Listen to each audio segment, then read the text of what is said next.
In 1789, the center could not hold. France tore down its own crown as the Bastille fell, and the world watched a monarchy collapse.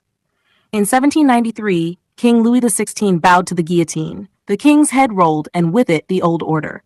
But revolution is a beast that devours itself. By 1794, Robespierre, the so-called incorruptible, ruled with terror. Virtue came with blood until the blade turned on him as well. France was left trembling, adrift in chaos. From this storm, a figure rose. A Corsican soldier, unknown and unroyal, Napoleon Bonaparte. In 1793, at Toulon, his cannons roared. In 1795, he crushed royalist rebels in Paris. In 1796-97, his Italian campaign swept aside Austria, turning him into a legend. In 1798, he marched into Egypt. The fleet was lost, but through propaganda, Napoleon turned defeat into glory. Meanwhile, the government, the Directory, collapsed under its own weakness.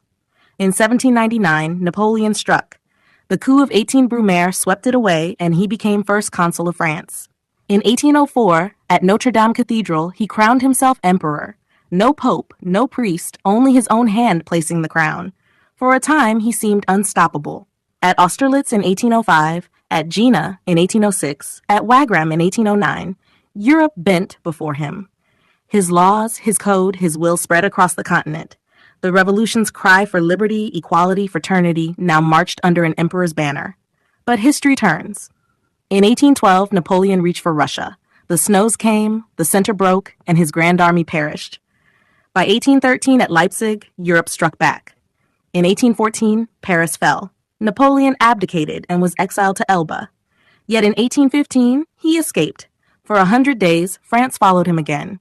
But at Waterloo, on June 18, 1815, his final defeat came.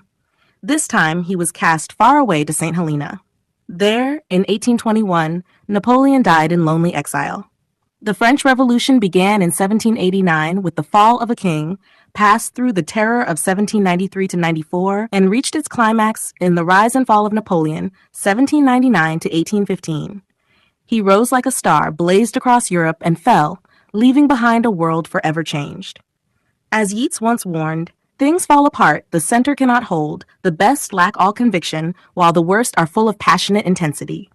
Napoleon was both conviction and intensity, the child of revolution and its final emperor.